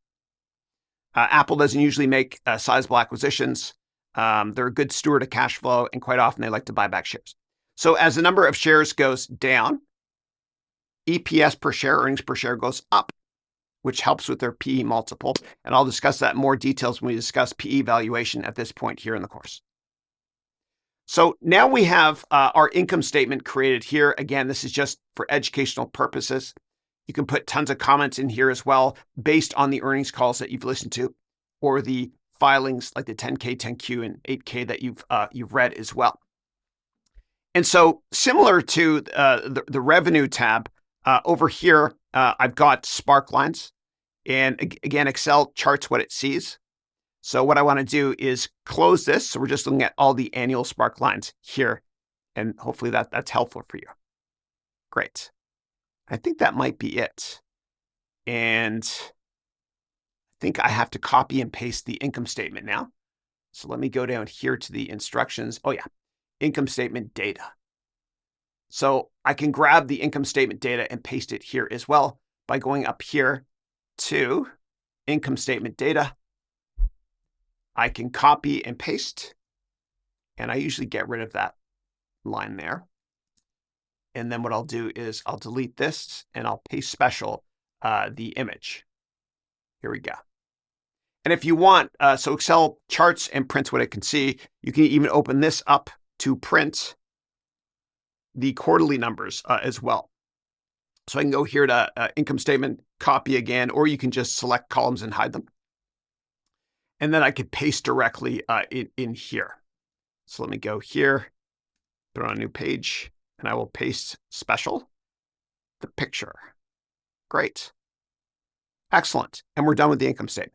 The next step is to add the balance sheet. So let's go back to our sample model here. We'll click here on balance sheet. And here, what I did was I took all the historical numbers, hence the blue shade here. I got it directly from the raw data, which took me a while to put together, but it was worth it. So right here, my raw data, I have income statement, balance sheet, cash flow statement, and I triple checked everything here too. And so this is all in millions, but in my financial model, for the interest of visibility issues, so you can see more information in cells, I made everything in billions. And I changed that up here. I wrote in billions. Yeah. All right. Yeah, right here. So what you do is you just hard code in, and I got this all from the press release. You hard code in all your numbers, and then you can forecast. And it's really tough to forecast the balance sheet. Really, really difficult. What I humbly recommend doing is spending most of your time focused on forecasting revenue. And then after you do that, focus mainly, and this is my bias here, having worked on Wall Street for a long time, focus mainly on earnings, EPS, because in the long run, EPS and cash flow converge. And so if you are confident that your EPS estimates are correct and reflect cash longer term, then it's really easy to value the company. Because what you do, and I'll explain this in more details in this lecture here, what you do is you value the company based on your EPS estimate in 5 or 10 years, based on the growth rate, then you discount it, which I'll show you in a lot of detail very, very soon. Forecasting the balance sheet is hard to do. So in your balance sheet down here, I wrote, does assets equals liabilities? And this is a good way to double check. Remember that when it comes to your balance sheet, assets always has to equal liabilities plus equity. Remember the scale we talked about in this lecture here.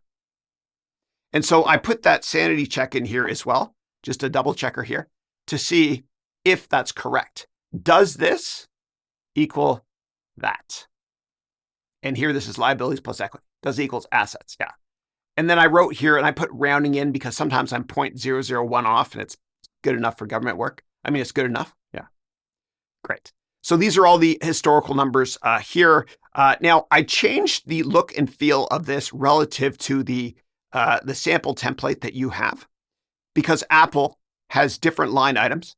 And as I mentioned here in the modeling best practices, every company has slightly different line items when it comes to their three major financial statements: income statement, balance sheet, cash flow statement. So forecasting is really, really tough.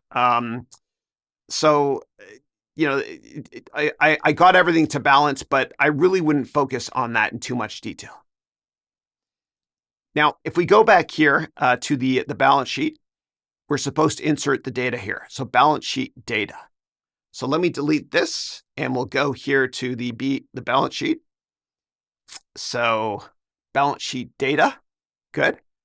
And if I copy that, it's gonna be hard to read. So what I might do is just make everything level 1, meaning just look at it on an annual basis. So let me select this here, balance sheet data.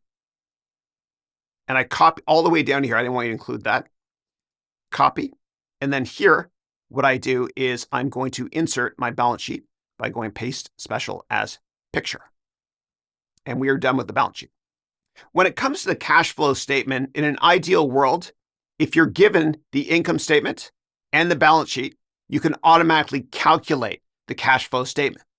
Because what the cash flow statement does is it corrects the income statement by saying, hey, income statement, your year-over-year change in earnings is not really a change in cash, because sometimes we didn't get the cash from the consumer yet. Like somebody might have paid with, I don't know, an IOU or a credit card, and I haven't collected the money yet from them. And so the cash flow statement will take the earnings from the income statement and correct it. And so with a cash flow statement, what you always do is you start up here with net income, which is pulled directly from the income statement. As you can see here, it's in green. And then you add back stuff to it that will correct the income statement. And it doesn't just use the income statement information. It uses the balance sheet as well. And so there's three sections in the cash flow statement. There's cash flow from operations, which is the first section right here, operating cash flows. There's cash flow from investing, and there's cash flow from financing. So what we do is we start with cash flow from operations, meaning cash flow from operating our business. And so what you do is this: you start with net income, and then you add back stuff or deduct stuff that either helped or hurt cash flow. So for example, depreciation is not a real expense, so you're going to add that back.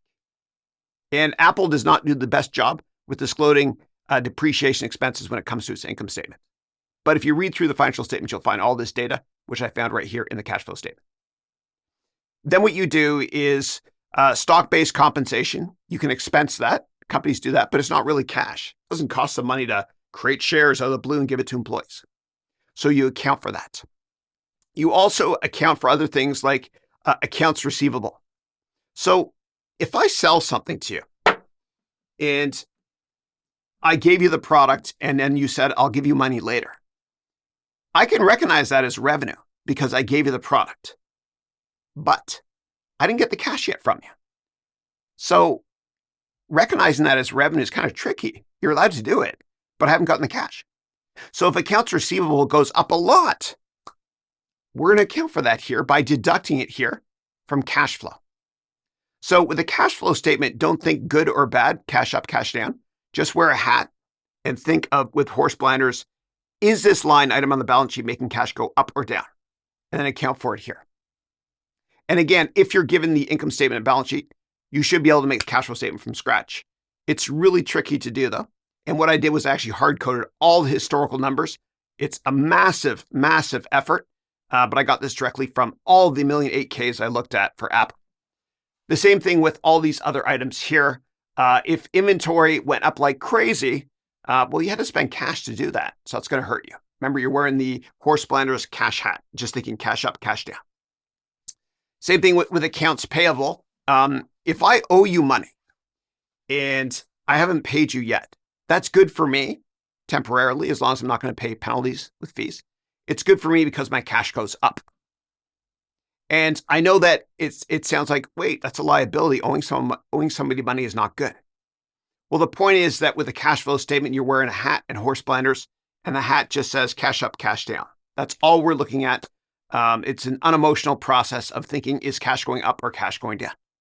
And you focus on this a lot so that at the bottom of this statement, we can get what's called free cash flow, which I will come back to, which we're going to use to create the valuation for Apple in this hypothetical example using discounted cash flow in this lecture here. That's why we're creating this cash flow statement. So let's go back here to cash flow from operations. And so right here are all the items. Let me go to the most recent quarter they just reported. So cash flow from operations was $21 billion. So it's pretty big. And for the year, they did really well. Yeah. Although it was down year over year for them. Tough year over year comps, though, given the pandemic, helped them with their sales a lot. But we can normalize that in our financial model. Next up, we've got cash flow from investing. And so investing, there's one line item here that's more important than anything else in this cash flow statement. And that's property, plant, and equipment. So if I spend a ton of money to build a factory, to produce a product, that's an investment. And that's why it's referred to as a cash flow from investing activity here. So that's an investment. And that's really, really important. And we're going to come back to that in a second when I tell you about free cash flow calculation. Next up is financing. Remember, we're just thinking cash up, cash down. So if we issued common stock, which they haven't done in a while, but if we did it, that we get more cash in our pocket as Apple. And then there's other things too. If we bought back shares, and if you buy back shares, a lot of shares, it's really good for investors because the share count goes down and your earnings per share goes up, which means your PE multiple is more attractive. But if we did that, if we bought back shares, and they don't always do it, but that would be negative. Not bad, but just negative for cash. Remember, we're not thinking good or bad. We're just thinking up or down with the cash flow statement. All right. And there's other items here as well. So what we've got here is cash flow from financing, cash flow from investing here, and then cash flow from operations. And then at the bottom here, we look at what was the change in cash.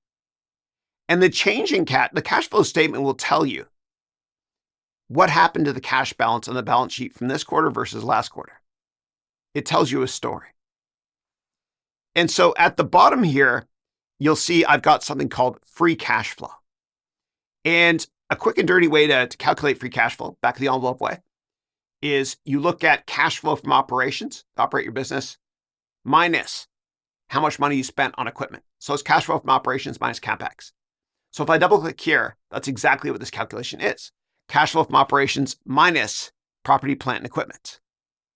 And that's really important because this is the basis of valuing the company based on DCF. And when we talk about DCF valuation, we're going to use the cash flow numbers. So remember that number 112. I'm going to link directly to it right there, 112, rounded. So we're going to link to these cash flow numbers here. And then what we're going to do is we're going to value the company based on how much cash they make in the future. I'm not a big fan of DCF because there's too many inputs and so much can go wrong. You know, before I use the example of if X plus 1 is 3, what's X? We know the answer. If X plus 1 plus 3 plus yellow brick plus orange brick is 3, what's X? No idea. So garbage in, garbage out. But it's important to understand when it comes to discounting money in the future using net present value and present value and future value calculations, which I'll get to when we talk about DCF. So now we've got the cash flow here, free cash flow for each year. And I calculate it here. It feeds partially into our model. And I got these numbers here. And again, do not take this as gospel, please. This is just an example for educational purposes.